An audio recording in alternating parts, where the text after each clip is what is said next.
Hello, everybody, and welcome to our webinar tonight on Dural Ectasia in Marfan and Loeys-Dietz syndromes. My name is Stacy Watson. I am the director of the Loeys-Dietz Syndrome Foundation, and I am joined tonight by Michael Weimer, the Marfan Foundation's president, our CEO, and Dr. Schievink Wouter, who will be our main presenter tonight. But I'm going to pass it over to Michael to do a little bit of a welcome. Thanks very much, Stacy. I'm going to take a moment or two as we have a rock star with us. So we got to get the main act on relatively quickly. But first of all, thank you to everyone for joining. I understand we had over 300 people sign up for tonight's webinar. Certainly one of the most sought after events of this type in the webinar series that we've had. And as you know, it's going to be available on video afterwards as well. Also an exciting time here at the foundation. Marfan Awareness Month launched a couple of days ago during the month of February. Loeys-Dietz comes up next month, will be Loeys-Dietz month. We also have a number of reunions in the sense of decades of time, so we're going to have four Camp for Victory dates this coming year. We're also going to be in person in conference. 40th conference will be in Atlanta this year, July 10 through 13. And then in the sense of galas in Houston in early March, we have a walk, but the walk celebrates the 5th anniversary of VEDS. And then in New York, later this spring, we have the 25th annual gala. But I would say the target point for most folks will probably be Atlanta, July 10 through 13. And we hope you'll be able to join. I also wanted to thank Stacy as well for tremendous leadership of our Loeys-Dietz division. We've had a terrific year, and we're looking forward to another great year. And with that, thank you for joining. And Stacy, back to you. Thank you so much, Michael. I want to do a brief introduction of Dr. Schievink. He was born and raised in Amsterdam, the Netherlands, where he attended the University of Amsterdam School of Medicine. Following his neurosurgery residency at the Mayo Clinic in Rochester, Minnesota, and a fellowship at the Barrow Neurological Institute in Phoenix, Arizona, he's been an attending neurosurgeon at Cedars-Sinai Medical Center in Los Angeles, California. He is a professor of neurosurgery and the director of the Microvascular Neurosurgery Program. He's treated patients with spontaneous spinal CSF leak since 1991, and he established the Cedars-Sinai CSF leak program in 2001. We are so grateful that you are sharing your time and your knowledge with us tonight. We are really chomping at the bit for information and so excited to hear what you have to share with us. So I'm going to turn it over to you. And again, thank you. All right. Thank you, Stacy. Thank you, Michael. It really is a great honor to be here. And thank you all for signing up for this webinar. I've been interested in Marfan and since also Loeys-Dietz syndrome for quite some time. So I'm a neurosurgeon in Los Angeles, and as you know, we've had some trouble lately with fires, earthquakes, pretty much whatever, riots, whatever you can think of.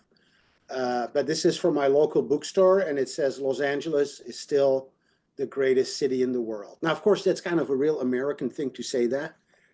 But even as a Amsterdam American, I do feel that Los Angeles, at least for me, is the best place in the whole world. So I was asked to talk about this disorder called dural ectasia. Now, what is dural ectasia? Dural ectasia really just means abnormal enlargement of the dural sac. And the dural sac is just what that means, right? It's a sac that contains the spinal fluid, and it covers the brain within the skull. And it also covers the spinal cord and the space underneath the spinal cord in the spinal canal. And there are different layers that attempt to hold in the spinal fluid. And the reason for that is that the spinal fluid is like a cushion, and it can really mitigate any sort of trauma to the spinal cord and any trauma to the brain. And there really are three important layers of this sac. There is the dura, underneath it is the arachnoid, and underneath that is the pia. And, you know, these are all Greek, Latin words, who knows? Dura just means tough, right? It's like durable. And dura mater means tough mother. And it really is a tough mother. It's like a membrane that's almost like leathery. And it's really important as far as spinal fluid is concerned. And just to show you how important that is, I'll share with you the logo of the American Spinal CSF League Foundation.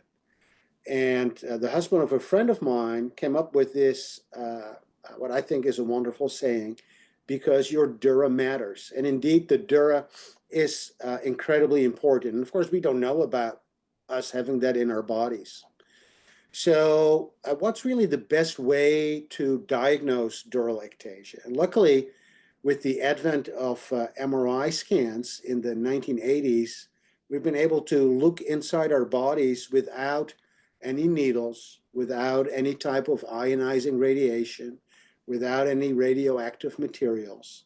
And we can have a really good look at pretty much any part of our body. So at the bottom here, you see two MRI scans looking at your lower spine. It's called the lumbar spine, and it's looking at it from the side. And we actually didn't check this. I'm not sure if you can see this pointer, but on the left side here, you see these little building blocks of your spine. Those are called the vertebral bodies. And then in the back, you can see what's called the spinous processes. Those are the little pieces of bone you can feel in the back of your whole body, right? Especially if you're thin. And then this white area here in the middle, that's the spinal fluid. So this is a special MRI.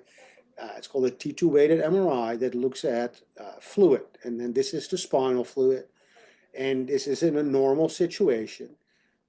This is a gentleman. It's not my MRI. It's the MRI of a friend of mine. And this looks like a normal amount of spinal fluid. Now, in a lot of people with Marfan or Loeys-Dietz syndrome, this sac that contains the spinal fluid, as you can see here, it's really dilated. And this is looking at it from the side. Now, of course, you also can look at it from above, and then it looks more like this. This is in a situation of a person who does not have dural ectasia. So again, the white is the spinal fluid.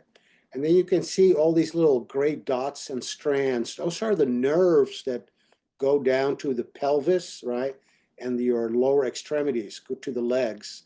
And then in somebody with, for example, Marfan or Loeys-Dietz, you see that this sac is really dilated, right? It's enlarged, and it almost looks like these poor little nerves are kind of lost within the spinal fluid. So MRI scan is by far the best way of looking at dural ectasia. Now, MRI scans, however, are not that good at looking at bone. So for bone, you really need to get either a regular X-ray or a CT scan, a CAT scan. What's really good about CAT scans is those can be obtained within like 5 or 10 minutes. You know, MRI scans generally last from 30 minutes to 2 or 3 hours. And as you can see here on the right side, this is a view through the pelvis, right? That's the part of the bone that kind of connects your hips to your spine. And you see here, this is a special CT scan where they've injected dye into the spinal fluid. And you see that this massively enlarged dural sac has eaten away at the bone, right? So this is normal bone, but then where the dural ectasia is, there's hardly any bone left. Now, that's kind of important to realize for those of us who are affected by dural ectasia. So we don't do CT myelograms anymore. Here, where I work, we haven't done a CT myelogram for at least 15 years. And we really like this other technique looking at dural ectasia, which is three-dimensional MR myelography. Now, myelography just means, looking at the spinal cord, actually. But this is a special way of doing MRI scans, and it's a regular MRI scanner, just special software. And it really lines out the spinal fluid spaces within your body. And as you can see here at the bottom of your spine, there are all these different sacs connecting to each other, and that's what we call dural ectasia. Now, of course, we're talking about Marfan and Loeys-Dietz syndrome, so we're talking about the heritable connective tissue disorders, and it's particularly common in people who have that, but not just Marfan or Loeys-Dietz. So, for example, you also can see it in people who have what's called ankylosing spondylitis, which is not really a heritable connective tissue disorder, even though it's related to a certain genetic predisposition called HLA, the B27 HLA variant. And it's kind of like a inflammatory disease. But as you can see here, right on the left side here, there's the MRI myelogram. This all looks nice and smooth. But then over here on the left side, you see that the dura, right, that sac that contains the spinal fluid, is ectatic, right? It kind of billows out to the side. And you see that over here too on these slices, especially here, the one on the right, where you look at it from the top. So that's ankylosing spondylitis. In Europe, I heard there are some people from places in Europe. It's called Bechtereau's disease or morbus Bechtereau. And then, of course, there's neurofibromatosis type 1. We all know that because of, spine tumors and tumors of the skin and café au lait spots. But they also have a real tendency to develop dural ectasia and problems with the dura that you can see here, like the bones of the spine are all eaten away by this massive amount of dural ectasia here in the middle. You can see it in the lower spine, in the sacrum and the lumbar spine. And in this one, looking from the side, it's kind of difficult to even, figure out what's lung, what's dural ectasia, what's spinal column. So certainly patients with neurofibromatosis type 1 also have a tendency to have dural ectasia.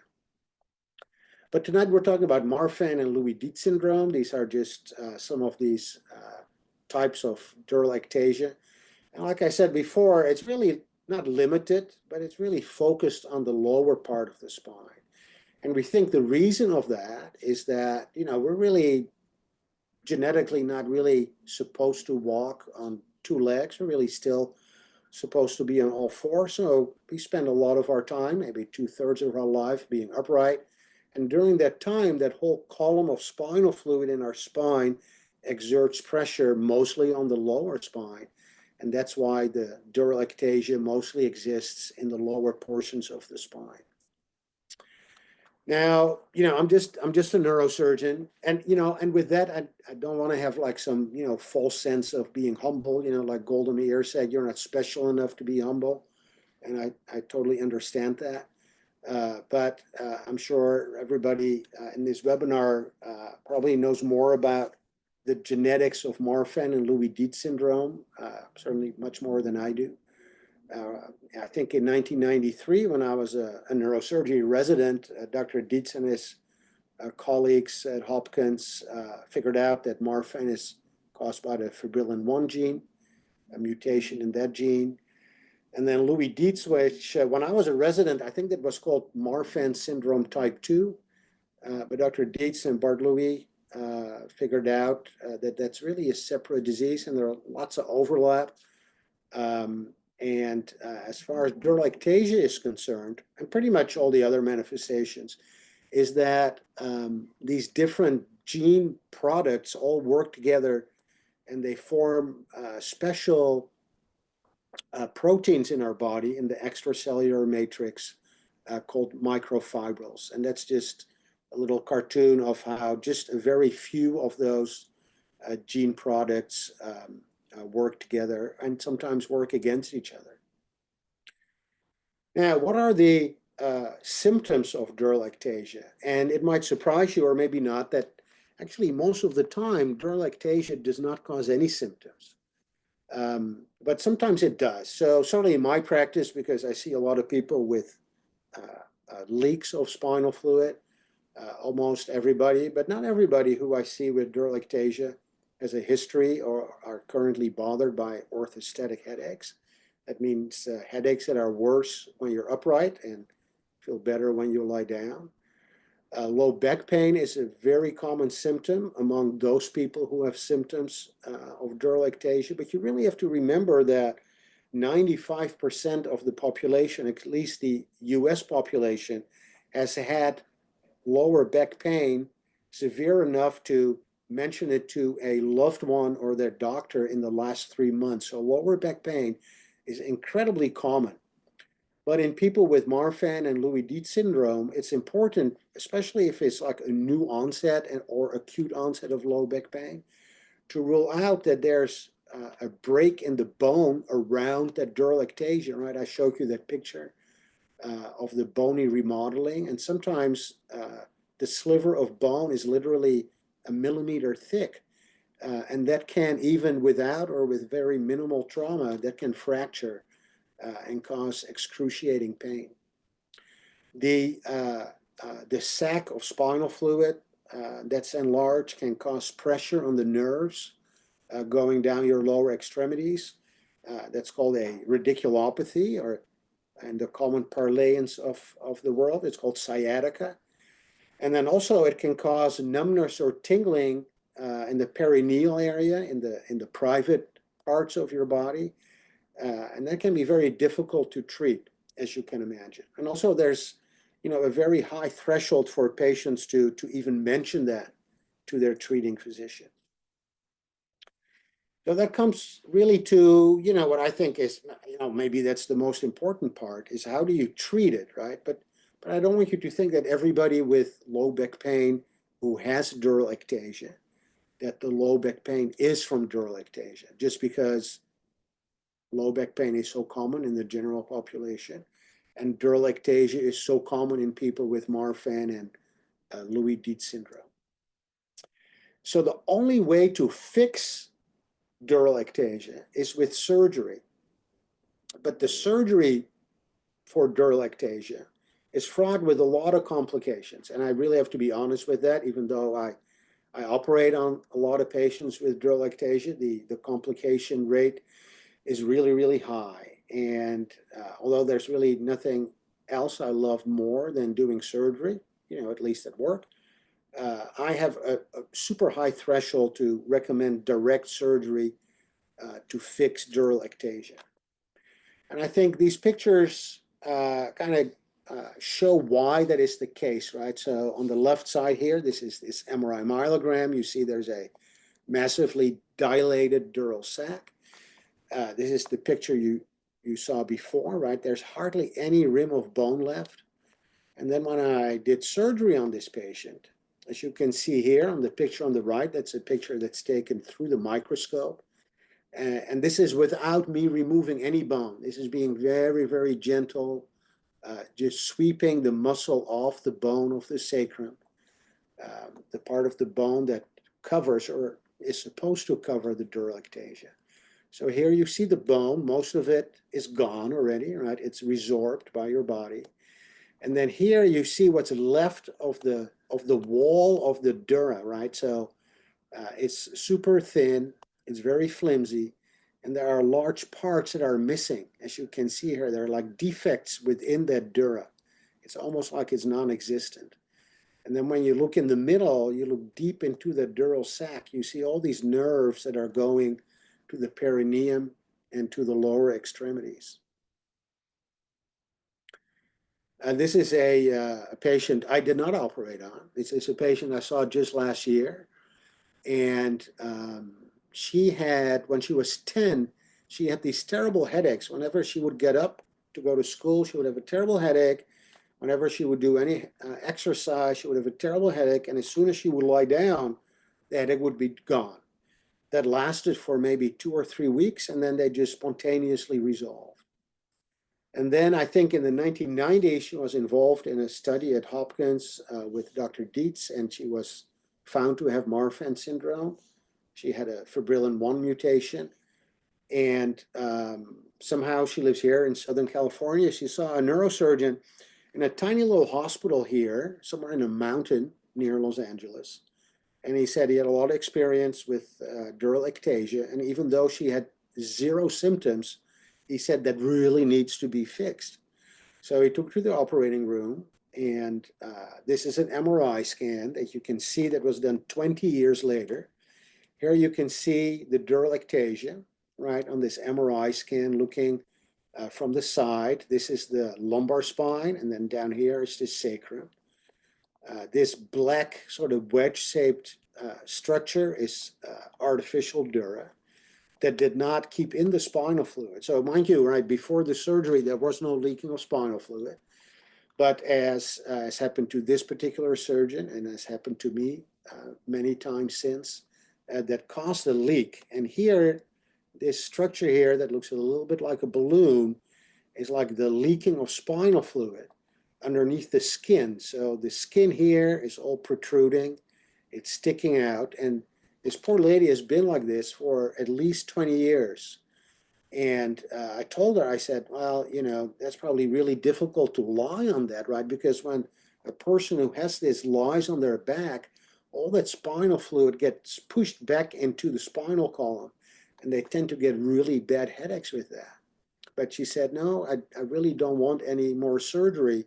And whenever I lie down at night, what I do, I put these pool noodles. So this poor lady put pool noodles on the top and at the bottom of this sac of spinal fluid.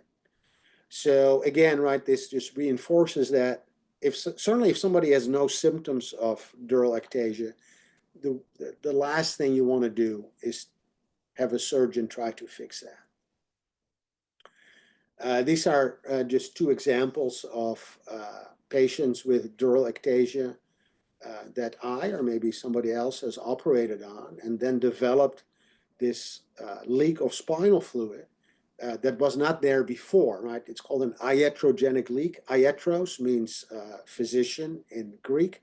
So an iatrogenic leak is caused by a physician, and these happen to be 2 patients who have really bad dural ectasia.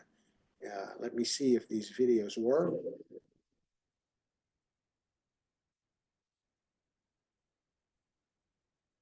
So there you see all the fluid just spurting out of the back. So it was not like that before surgery. This is since the surgery. And this is another example of that. Let's see here. Oh!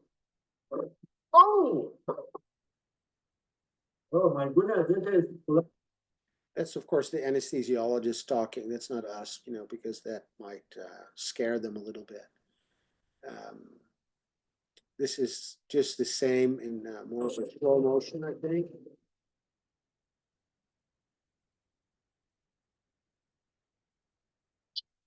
So also you can see there that the spinal fluid, right, that's contained by the dura and the dural ectasia, it's an incredibly clear, it's a beautiful fluid. And if you start leaking spinal fluid through your skin, you're at high risk of getting meningitis, right? If you have dural ectasia or you leak spinal fluid within your body, there's 0 risk of meningitis. It's really only when it leaks out into the open. So I think that's an important thing to realize. So like I said before, the only way to fix dural ectasia is surgery. That's a surgery that sometimes becomes necessary. Oftentimes is something you want to avoid. But for patients who have symptoms of being low on spinal fluid, usually that's from a spinal fluid leak, but not always. Those people have what's called orthostatic headaches, headaches that are much better when you lie down, worse when you're up and about. And it's also called SIH, and that stands for spontaneous intracranial hypotension. And for those people who have that, there are some options that exist that do not include surgery trying to fix this big bag of spinal fluid. So I actually have been interested in that for quite some time. This is what I looked like back in 1991. And we had a patient who really looked like she had Marfan syndrome, and she had a spinal fluid leak. She had dural ectasia. Nobody knew what was going on with her. We operated on her, and she did great. And back then, in 1991, pretty much anybody who had this particular disorder of leaking from dural ectasia that was written up in our medical scientific literature, and we did the same thing. But what I thought was interesting is that I was really struck by the fact, like, she looked like she had Marfan syndrome. She was very tall and lanky, and she was double jointed, but she did not have Marfan syndrome. She did not have any of the ocular, none of the eye findings. The cardiovascular system was normal. But she really just had, you know, the skeletal type of findings of Marfan syndrome. And when we submitted this manuscript, I put in this picture of the double jointedness, but the editor-in-chief of the Journal of Neurosurgery at the time, who has since apologized to me, said that, yeah, this has nothing to do with this. And why did I think that that would have anything to do with dural ectasia or leaking spinal fluid, even though Dr. Stern, who was a neurosurgeon here in Los Angeles, way before I published this, was actually the first one in the world to publish an article on Marfan syndrome and dural ectasia. So this is something that has been of interest for me for a long time. I worked together with Uta Franke, who at that point was at Stanford, and Maurice Godfrey, who at that time was in Nebraska, and we sent them skin biopsies of patients who looked like they had Marfan syndrome, but they didn't, but they had these spontaneous leaks, and both of these investigators independently found out that it was a problem with the microfibrils. So again, these are not people with Marfan or Loeys-Dietz. It just shows you that there's a whole heterogeneous group of connective tissue problems that can cause dural ectasia and spinal fluid leaks. Now, like I said, you know, when I was a resident back in 1991, a long time ago, this was considered to be super rare, right? Leaking from dural ectasia.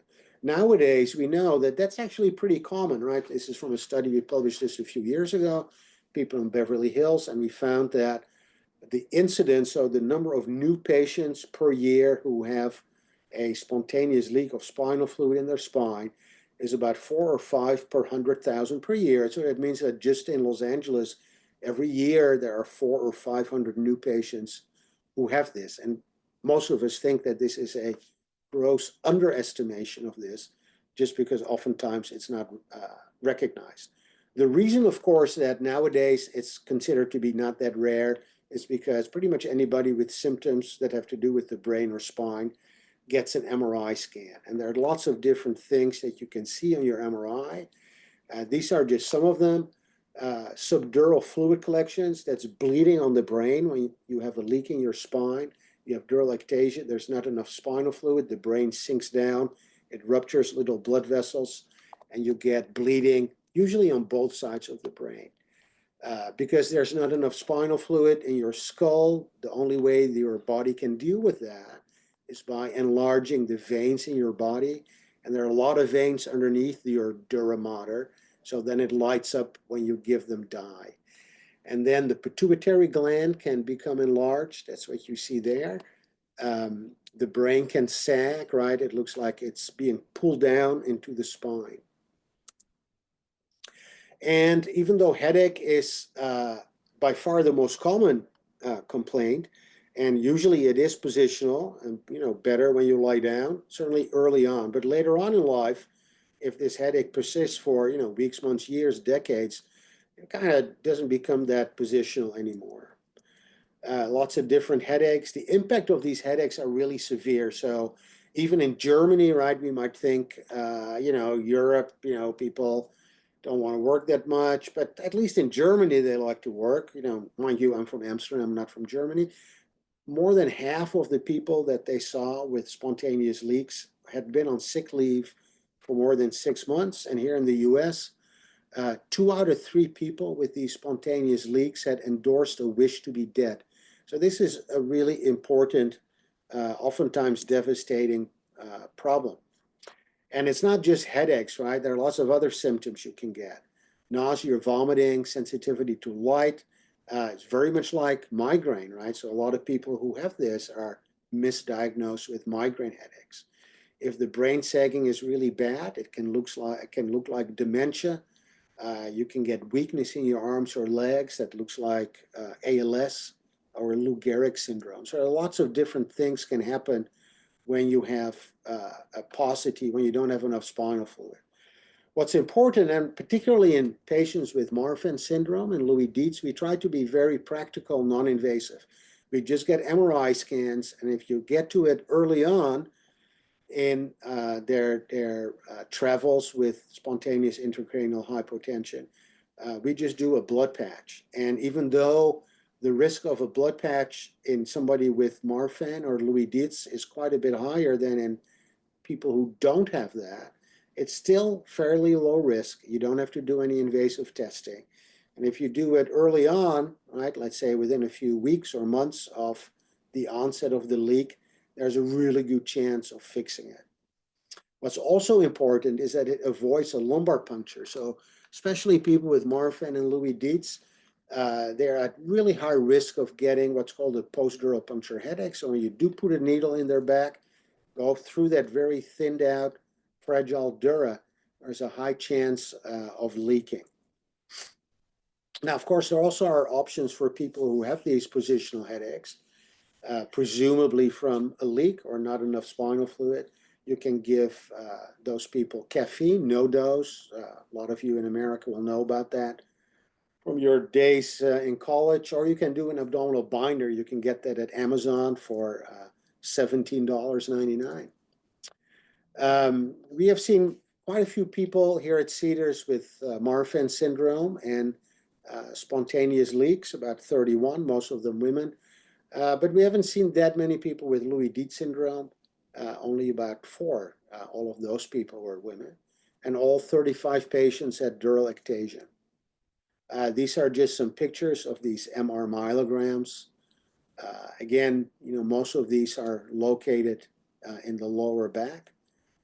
But what's good about these MRI myelograms, right, there's no lumbar punctures, there's no ionizing radiation, there's no radioactive tracers. Also, I don't know if everybody who is logged on today has Marfan or Loeys-Dietz. There are a lot of people with dural ectasia who do not have that. And these are 2 people that I've seen in the past where all their doctors said, well, you must have Marfan syndrome because they were tall, lanky. The person on the left was the tallest patient I've seen with a spontaneous leak. It was 7'2" from New Jersey. Did not have Marfan syndrome. Or the one on the right, it's a very extensive collection of cysts, dural ectasia. 6'3", also did not have Marfan syndrome. So there are some other reasons besides having dural ectasia that people with Marfan or Loeys-Dietz could have a spinal fluid leak. There are different types of leaks that you can have. So interestingly enough, there's this one type that's a ventral leak, that's a leak in front of the spinal cord. You can see here on this picture taken in the operating room that it's caused by a little piece of bone, right? So even though a lot of patients with Marfan syndrome have scoliosis, they have some degenerated discs, their dura is not as strong as in other people. I've actually never seen a patient with Marfan syndrome who has a leak in front of the spinal cord. So that's something, if it happens, must be pretty rare. I have seen patients who have this other type of leak. That's a leak on the side of the spinal cord. Usually that's younger people, people in their 20s or 30s. And we do think that there's a genetic predisposition to getting this type of leak. This is an example of somebody with Marfan syndrome. You can see the dural ectasia in the lumbar spine, lumbar sacral spine, way down low. But then here on this special test called the digital subtraction myelogram, this is in the middle part of the spine. So even though really bad dural ectasia, the leak actually came from the middle part of the spine that we call the thoracic spine. And then for the last 5-6 years, we've been doing whole exome sequencing, DNA analysis on patients who do not have Marfan syndrome. A lot of them have the skeletal features of Marfan syndrome. And Dr. Dietz's lab, with the help of Cassie Parks, who's an amazing MD PhD student, they've looked at a lot of these patients. They have found that about 1 out of 4 have a mutation in the fibrillin 2 gene, so the FBN2 gene, not the fibrillin 1 gene, like Marfan syndrome, but the fibrillin 2 gene. This is from a Zoom conference we had the other day. You can see Dr. Dietz here, and then this here is Cassie Parks, MD PhD student from Hopkins, who has done an incredible amount of work with this. We have knockout mice with the fibrillin 2 gene gone. She has found that there are dural ruptures at a very much lower pressure, and we'll present that in San Diego in a few months. Then also there are people who have what I call kind of simple cysts. A lot of people have that. Sometimes people with Marfan syndrome have that. So this is a lady with Marfan syndrome. There's an MRI scan of the brain that's really sagging down. It's hard to really differentiate that from normal unless you look at it on a regular basis. And here on this MRI myelogram, here, this is all this fluid within her chest area.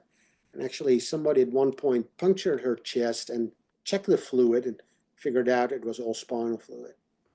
And then there's a special type of leak that we discovered here at Cedars about 10 years ago. It's a CSF-venous fistula. You need this very invasive imaging to find it. But sometimes, like in this individual, it's a patient with Marfan syndrome. This is this digital subtraction myelogram. Here you see that there's this big sac of spinal fluid that's black here. And then the arrow points to this vein that is connected to the dural ectasia, and that's sucking out the spinal fluid. And to fix this, you don't have to get rid of the dural ectasia, high-risk procedure. You can either just put a little clip on it, or the neuroradiologist can put a little catheter in the vein and inject that vein with kind of a rubbery substance and make the leak stop. This is just a picture of what these veins look like. It's attached to the dural ectasia here. This is a picture taken in the office. And I can just put a little clip on that vein, and that stops the spinal fluid. All right, this is the 30-minute mark. If any of you are interested in learning more about spinal fluid leaks, dural ectasia, intracranial hypotension, we have our next symposium in Amsterdam. It's the last week of June. And Dr. Studley, I heard there are some people from Australia who are here in our webinar today. This is a picture of Dr. Studley. He'll be talking about dural ectasia at our conference in Amsterdam. Thank you very much. Thank you so much. Oh, I'm coming off a video here, so just a moment. Thank you so much for making this so easy to understand. And we did get a number of questions through our Q&A that I'd love to be able to address since we have some time. If you have a question, please go ahead and type that into the question and answer tab on Zoom rather than the chat so that we can keep things organized. There were a number of questions asking to clarify about the relationship between dural ectasia and Tarlov cysts. Can you speak about that for a little bit? Sure. So when I think about real dural ectasia, I think about like what we talked about, right? It's an enlarged sac of spinal fluid. The spinal fluid circulates through that area of dural ectasia together with the spinal fluid of the brain, of the entire spinal column.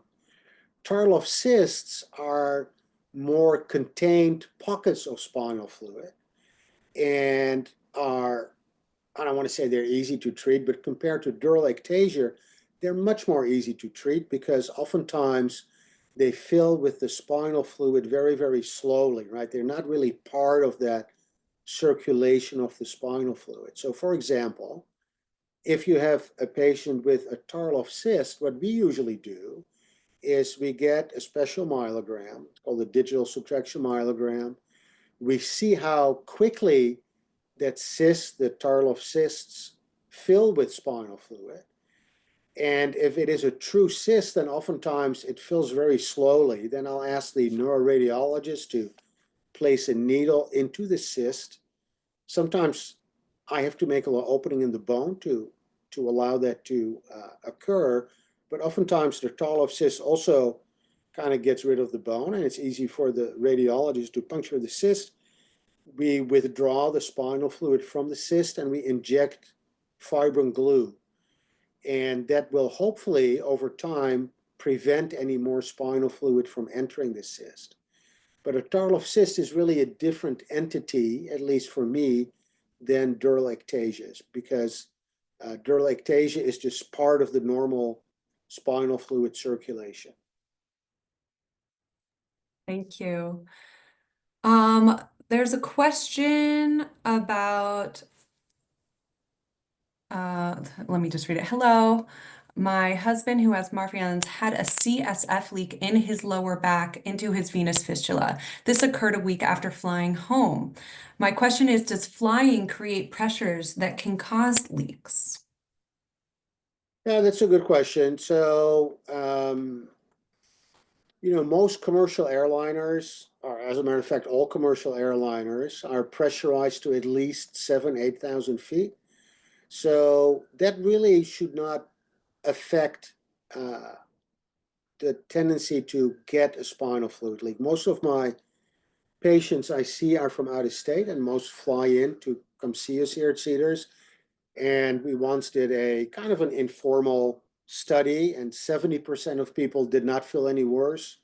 20% of people actually felt better while being in the airplane, and about 10% felt worse. So I don't think that flying makes it more likely to get a spinal fluid leak or CSF venous fistula. It's a different one of the three types of a spinal fluid leak. Thank you. Another attendee asks, is there anything that we can do to prevent our dural ectasia from worsening? Yeah, that's such a great question. And, unfortunately, except for the work that we did with Cassie Parks and Hal Dietz, there's nothing as far as an animal model is concerned where you could, actually look at different things, right? Nutrition, different, positions of your body to be in. We really have no idea what you can do to prevent that from getting worse. In general, dural ectasia, these type of perineal cysts don't get any worse after adolescence. Occasionally they do, but generally they don't. And of course, the flip side, patients have told me that the flip side is that, okay, great, you don't know what makes it worse. That means there are no restrictions to what I can do. Thank you. There are a couple of questions related to bone loss or bone thinning. Can dural ectasia contribute to osteoporosis, bone loss in the pelvis is one question. And then kind of related, how does the spinal fluid cause the bone to thin? Is this solely due to pressure? Yeah, so dural ectasia does not cause osteoporosis per se, but it does cause the bone to thin out and actually go away, right? So the pressure of the spinal fluid within the dural ectasia will cause loss of bone, and that's like what we discussed a little bit earlier on tonight, is that if somebody with Marfan or Loeys-Dietz syndrome has a sudden onset of a different type of lower back pain, you really have to have a pretty high index of suspicion of a fracture, just because oftentimes there's so much bone loss that people are at risk of spontaneous fractures of the remaining bone. But it does not cause osteoporosis per se. Thank you. I'm just gonna try and find the next question asked. There are lots of questions coming in, and I want to organize them and make sure that we can get to some of the most prominent ones. Can you give us some details on how dural ectasia is treated in the operating room? Are there guidelines that surgeons follow, or is it more of a gray area? Well, as far as I know, there are no guidelines. Just because, again, it's something that we usually try to avoid.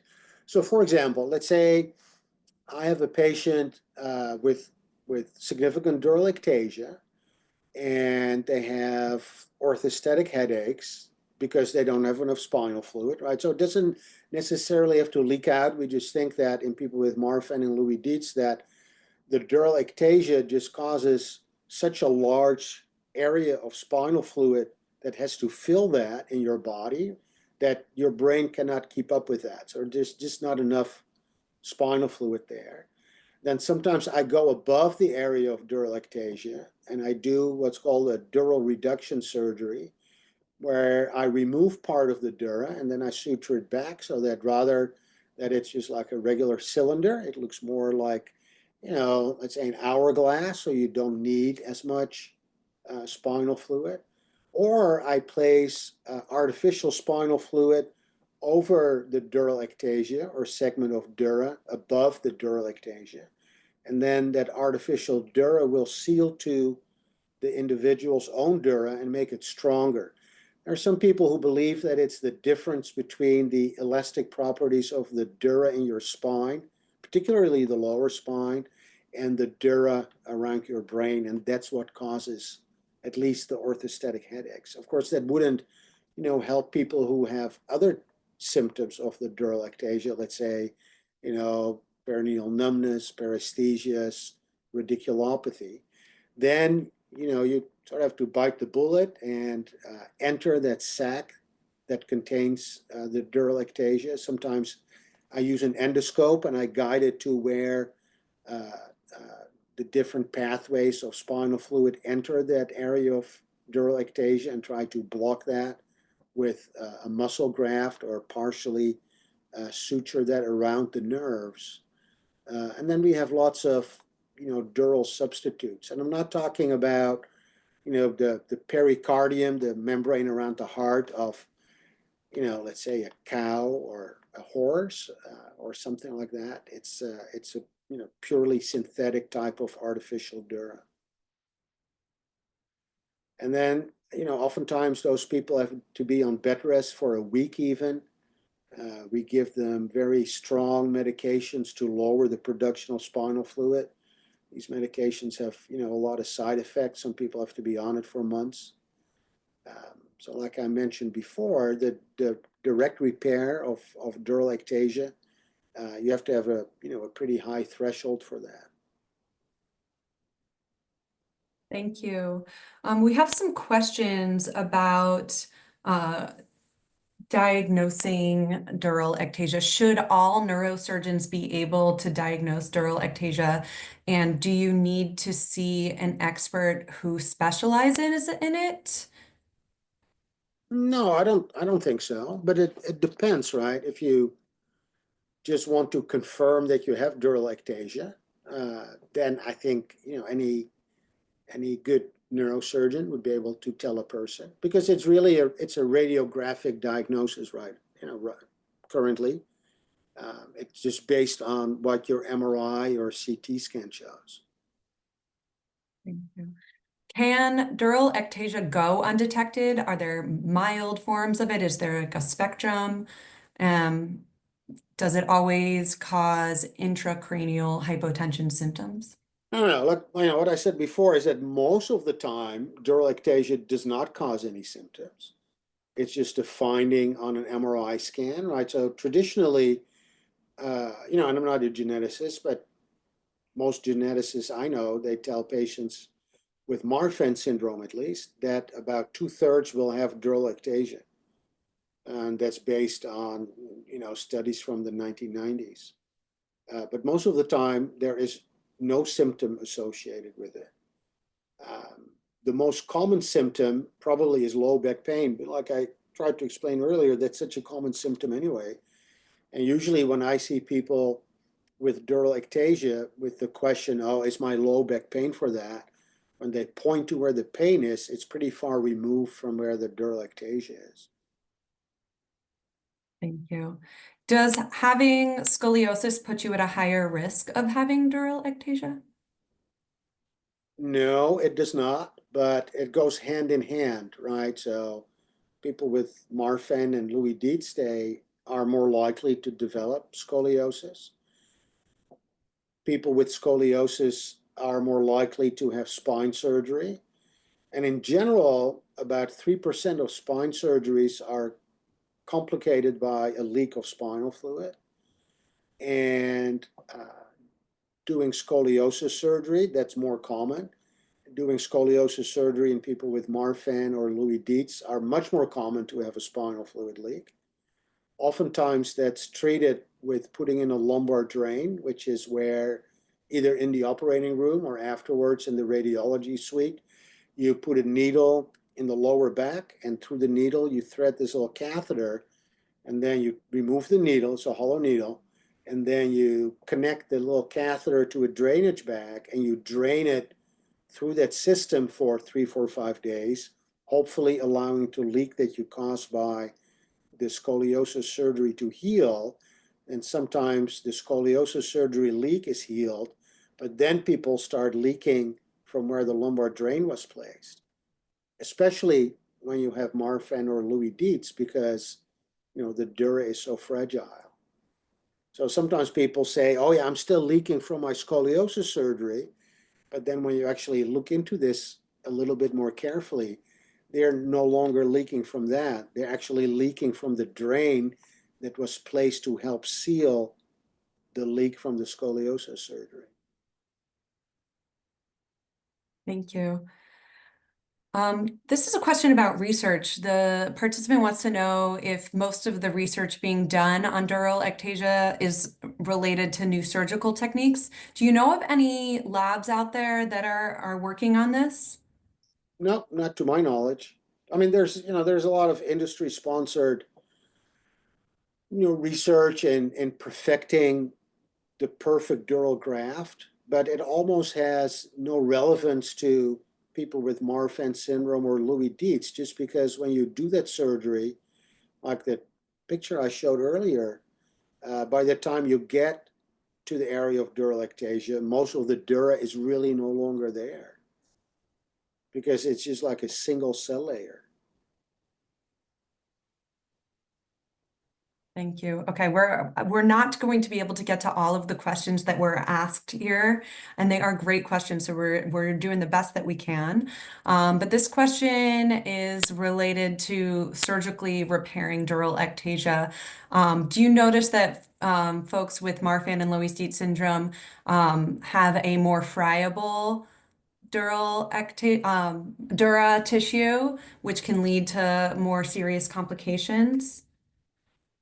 Yes, there's no question about that. So in general, right, by the time you get to that very lower part of the spine, the sacrum, where most of the dural ectasia is located, even in people who do not have Marfan or Loeys-Dietz syndrome, or people who are otherwise, have a normal looking dural sac, the dura down there already is inordinately thin. But in people with connective tissue disorders, it's even more so. Thank you. Trying to just sort through the 40 questions that are still open and pick some that I think would be applicable to a bigger part of the group here. There is a question about spinal ablation.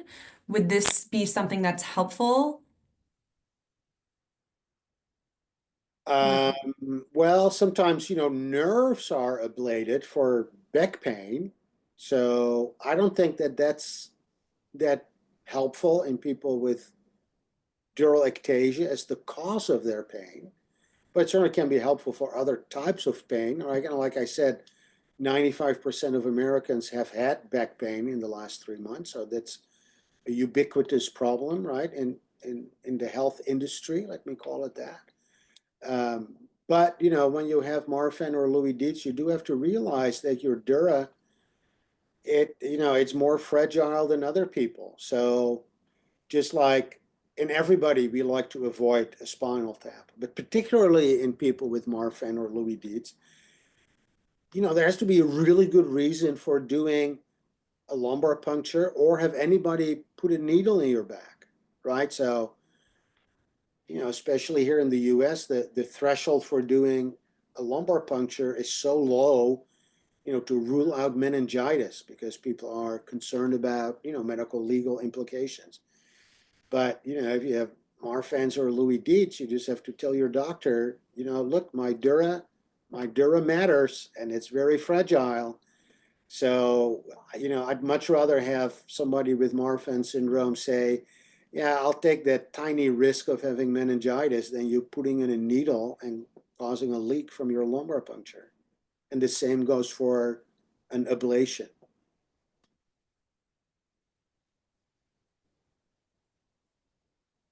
Thank you. Do you know if having a high blood pressure can aggravate dural ectasia? No, blood pressure really should have no influence on that. Great. Hold on. So many great questions. And I'm sorry that we're not going to be able to get to all of them. I will remind you, there are some folks asking questions that were answered earlier, and there will be a recording of this available so that you can refer to it, rewatch it, share it if you need to. Just a moment. I'm going to try and take one or two more. This is interesting. Can an inversion table daily for prevention be helpful to reduce the CSF pressure over time on the lower spine? Yeah, that's a great question. And that's something that, we alluded to earlier that, because we don't really have a good model for dural ectasia or a spinal fluid leak, but certainly intuitively that would make sense. I do have patients, with or without Marfan or Loeys-Dietz who have these positional headaches and dural ectasia, and they do get an inversion table, and that's how they like to spend their night. It's just, it's somewhat uncomfortable because, most people are not used to sleeping with their head below the level of their heart. Certainly, there are people who have not enough spinal fluid and they have positional headaches. And they say, when I lie flat, I don't really feel any better. But when I have my head down, either in a inversion table or just to put some wooden planks underneath the bottom of their bed, they do feel better and much more refreshed in the morning. Thank you. There were a couple of questions about anesthesia and specifically epidurals. One person notes that they are pregnant and have Marfan, have already had spinal surgery for a CSF leak. What should I be discussing with my doctors specifically for an epidural? Other folks are asking, should epidurals be avoided? Well, look, I've never delivered a baby. And certainly when I was in medical school in Holland in the 1980s, nobody got an epidural or a spinal. Women had babies at home. To me, that seems kind of barbaric. So I do think some type of pain modulation needs to be given. But it's a little bit difficult, right? Because you can say, well, let's do general anesthesia because that avoids any needle in your back. But that also has risks, right? Not only for causing a leak, right? Because when you intubate a person, when you put in that breathing tube, you can kind of buck against that breathing tube. That can really increase your spinal fluid pressure and cause a leak. People with Marfan and Loeys-Dietz are at higher risk of a spontaneous dissection of the carotid or vertebral arteries. So, the hyperextension of the neck when you intubate somebody has, I think, some real risk. So if you think about doing some type of needle anesthesia, I really am in favor of spinal anesthesia rather than epidural anesthesia because the needle for spinal anesthesia is much, much smaller. You do go directly through the dura, but you know that that's going to happen, right? But the size of the needle is so much smaller than for an epidural that's what I generally recommend people. So I say, yeah, don't do the general anesthesia, at least for people with Marfan or Loeys-Dietz. Don't do general. If you want anesthesia for childbirth, I would talk about getting a direct spinal anesthetic, right? So putting that needle through the dura into the spine. And I would really try to avoid epidural needles. Thank you so much. Thank you for answering so many of the questions that were submitted to us throughout the webinar tonight. I want to refer folks to our Help and Resource Center. If you still have questions that weren't answered, we will do our best to connect you with resources to get you answers. The link for that is in the chat, marfan.org/ask.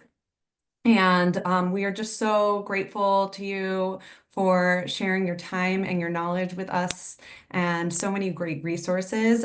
Just a reminder that this recording will be available on the Marfan Foundation's YouTube channel for you to refer back to. And thank you so much for taking the time to be here to ask all of your wonderful questions and for showing us how much more we need to learn and study about this subject. We're so appreciative. Really, thank you. All right, thanks everybody. Thank you, Stacy. Thank you. Have a great evening, everyone. Thank you so much.